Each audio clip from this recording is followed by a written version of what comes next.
मैं यहाँ पर संविधान की अच्छाइयाँ गिनाने नहीं जाऊंगा, क्योंकि मुझे लगता है कि संविधान कितना भी अच्छा क्यों न हो, वो अंततः बुरा साबित होगा अगर उसे इस्तेमाल में लाने वाले लोग बुरे हों। और संविधान कितना भी बुरा क्यों न हो, वो अंततः अच्छा साबित होगा अगर उसे इस्तेमाल में लाने वाले लोग अच्छे हों।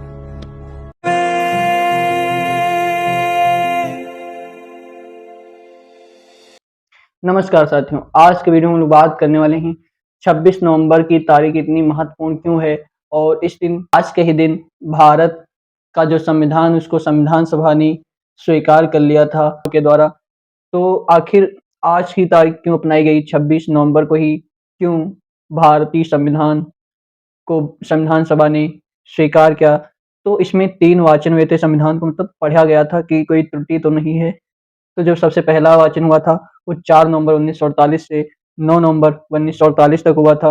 उसके बाद जब द्वितीय वाचन हुआ तो 15 नवंबर 1948 से 17 अक्टूबर 1949 तक हुआ, तथा जो तृतीय वाचन हुआ था वह 14 नवंबर 1949 से 26 नवंबर 1949 तक हुआ, जो कि संविधान का अंतिम वाचन हुआ था। जिस दिन वो अंतिम बार संविधान को पढ़ा गया, कब पढ़ा गया? 26 नवंबर 1949 को। और उसी दिन प्रारूप समिति के जो अध्यक्ष थे डॉक्टर बी आर अम्बेडकर, मतलब डॉक्टर भीमराव अम्बेडकर ने tuition is centred by the assembly we fast करके संविधान सभा को स्वीकार कर लिया था। संविधान सभा ने संविधान को स्वीकार किया तथा संविधान को बनने में टोटल 2 वर्ष 11 माह 18 दिन का समय लगा, जिसमें टोटल खर्चा आया संविधान को बनने में वो लगभग 64 लाख रुपए तक खर्चा आया था।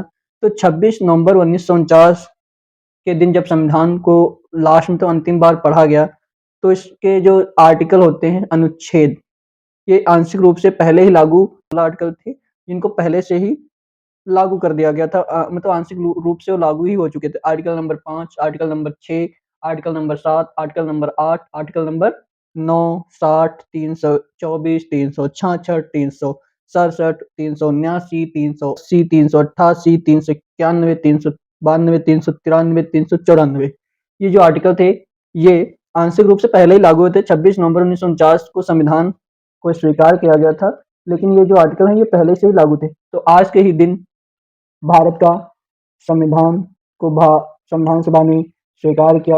आज के ही दिन हम भारत का संविधान दिवस के रूप में मनाते हैं। तो सभी को संविधान दिवस की हार्दिक शुभकामनाएं, बधाई। जय हिंद, जय भारत, धन्यवाद।